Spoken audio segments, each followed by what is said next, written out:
চমৎকার আলোচনা আপনারা শুনছিলেন। আমি একটি আয়াতে কারিমার ব্যাখ্যা করেই আমার বক্তব্য শেষ করব, রাত হয়ে গিয়েছে। আল্লাহ রাব্বুল আলামিন কুরআন মাজিদে ইরশাদ করছেন যে আল্লাহ রাব্বুল আলামিনের নূরকে আল্লাহ পাক পরিপূর্ণ করেন, আল্লাহ রাব্বুল আলামিনের নূরকে আল্লাহ পাক বিস্তৃত করেন, যদিও বা কাফের মুশরিকরা তা অপছন্দ করে।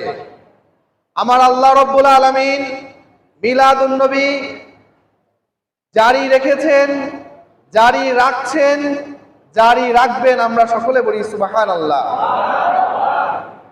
আমাদের মাঝে নানা ধরনের মানুষ আছে, একজনকে আমরা পছন্দ করি, আর একজনকে আমরা অপছন্দ করি।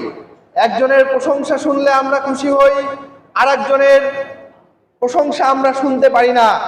আর একজনের প্রশংসা শুনলে আমাদের অন্তরে গাত্রদাহ সৃষ্টি হয়। ঠিক একইভাবে রাসূল আকরাম সাল্লাল্লাহু